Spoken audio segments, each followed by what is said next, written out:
Hello.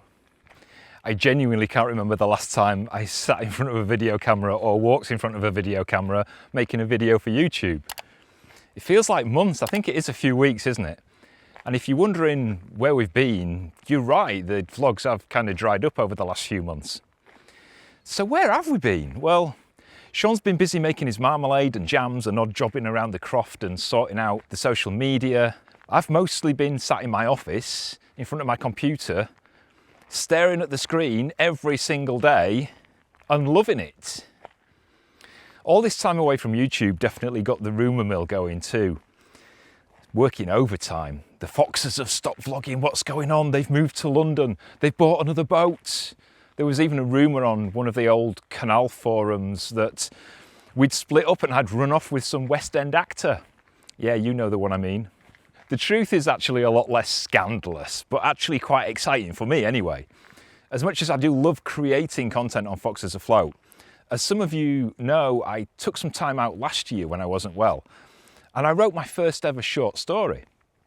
I say short story, it literally was a pornographic movie in print, but when I wrote it, I asked a friend of mine who's an author and publisher just to have a look and just give me some pointers, and he actually recommended that I publish it, which I did. I published it on Amazon Kindle, and incredibly, it actually did quite well. It became a bestseller, it got to #1, and it stayed there for a few weeks, which is just totally bizarre.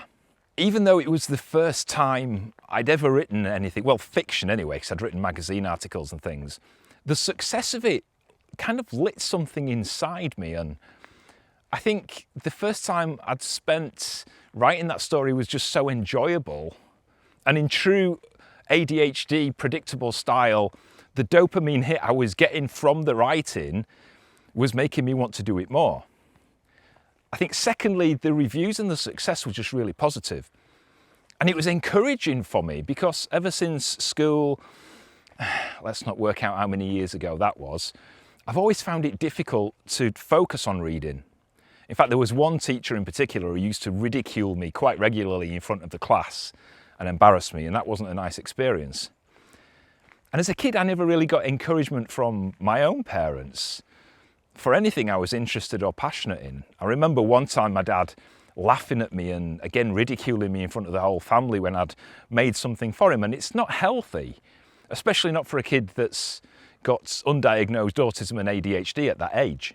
When you've grown up not having any confidence or self-belief, seeing something that you've been passionate about creating become so successful actually feeds you motivation and self-belief, which for someone like me, it's been priceless. Now, listening to that, you might think the answer is very simple. Just write more if it's good for you. The problem was that between YouTube and social media and the personal training and the bees and the croft and the radio and all the other chaos that I get myself involved with, there just aren't enough hours in the day for me to, well, A, focus on learning how to write properly, never mind to actually write another book. In the back of my mind, I knew that YouTube would have to be the price to pay if I wanted to focus on writing. I'm not giving YouTube up, but I knew that it would suffer. And that's a problem because YouTube makes up a fair chunk of our income. And if we slowed down on the videos or took a break from it, I knew that we'd lose money and lose subscribers. Not only that, when you slow down in making the videos, you fall down the algorithm. So as well as losing subscribers and money, you end up having your videos promoted less on other channels. It's all downhill and it's quite difficult to get back from that.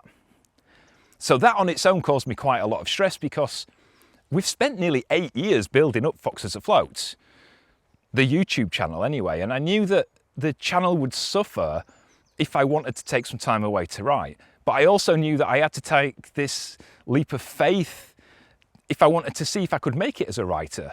I was right. As we slowed down with the videos, the income dropped, we started losing subscribers, the videos were getting shown less, and we were also getting grief from some viewers who really didn't appreciate the fact that I wanted to take some time away to do something that I was really enjoying. And that hit me a little bit harder than I thought it would because it was like I was skiving off work to do something I enjoyed more, and it felt wrong even though it was the right thing to do. But then again, in the back of my mind, I was thinking about all the times that I've taken a chance before that worked out and ended up changing our lives for the better. Things like moving to the Maldives 20 years ago to become diving instructors. That was amazing. Buying Silver Fox and all the adventures and travels we had on there, that was just wow. And then moving to Scotland, don't regret that for a second. They all ended up being amazing experiences. And then it took me back to school because it reminded me of a photograph I once saw in an art class from a French artist called Yves Klein. Don't know if you've seen it. If you've never heard of him, bear with me on this one. Yves Klein loved the colour blue. He loved it so much that he actually created and patented his own version called International Klein Blue. And he used to cover naked female models in this paint and use them as living paintbrushes. Yeah, I know. That's not where this is going, but anyway. He created this very famous photo called Leap into the Void, which is where it looks like he's jumping off this wall or building into thin air. He's got his arms spread out like he was flying, and he looks like he's about to face plant the road. And in those first few weeks of doing this, that's a little bit how I felt. The income was drying up, we were losing subscribers. It felt like I was in mid-air, about to fall flat on my face. But going back to that photo, the truth was that he wasn't alone. Some of his friends from the local judo club were actually underneath waiting, holding a tarpaulin. And Yves had two photos done. He had one of him jumping with the tarpaulin and another with nothing, just of the street. And he knitted the photos together afterwards to make it look like he was taking this leap into the void. So in a way, I guess he was like an early pioneer of Photoshop. Now, some people might call him eccentric, some might say he was a visionary. I think he just wanted people to confront the idea that art can depict an act of pure faith. And that's what this felt like for, well, quite a few months, to be honest. And sometimes you've got to take that leap, even if it feels impossible, or that you might end up falling flat on your face. I was really torn for quite a while. I was scared to back away from YouTube until I was, I think, waiting until I felt ready. But then I realised that thinking ready isn't a feeling, ready is a decision that you have to make. And like Yves in that photo, in reality, I had people there to support me. Shaun, friends, supporters, viewers like you, all standing ready, holding that tarpaulin ready to catch me. So I jumped. Even though I got good grades in English language and literature back at school and college, back in the spring I started really digging into learning how to write properly, and I already had a story in mind, and I actually started writing it in April this year, 2025. Since then, it's been 6 months of writing and rewriting and swearing and editing and researching and changing the ending of the book 6 times, yes. But I became really immersed in this world that I was creating. I can't believe just how much I fell into the story. I'd be sat there crying sometimes at words I'd written, but I was crying for the characters. It was emotional. I was laughing sometimes, laughing to myself. That feels a bit weird. But again, at the characters and what they were doing and saying, it does sound weird, but I absolutely loved being part of that world in that story. And even though it was just a story, I was really living it, I think. It's like they're imaginary friends, which I realise sounds a little bit strange, but it's true. I got to know Aidan and Connor, the characters, like they were my closest friends. In fact, as the book progressed, I ended up having to go back to some of the earlier chapters and rewrite some dialogue and things that were going on because of how much the characters had developed as I was writing the book. Now, if you read my short story, or didn't because I warned you of what it was like, this one is quite different.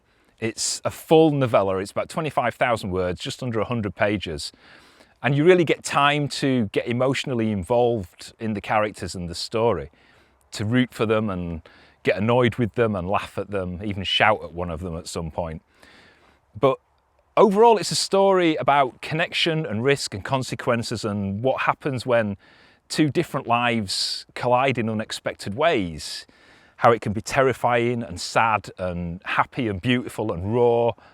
And yes, it's got a couple of steamy moments. 2 chapters have got a little bit of naughtiness going on, but the story is about being human.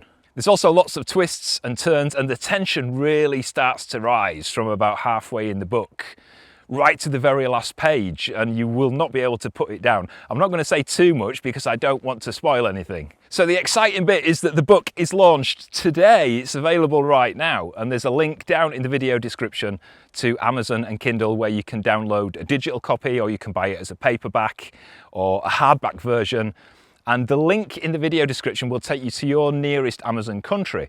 So there's nothing to worry about with like imports and how long it will take. It will all be dispatched from your local Amazon country. Now, if you watched our live chat on Wednesday, you'll know that I'm trying to get the book to climb as high as possible in Kindle's best sellers. So if you order within the first 24 hours after publishing, so between now and tomorrow afternoon, unless you're watching this in a few days' time, which forget that, we'll have the best chance possible of it becoming my second best-selling book.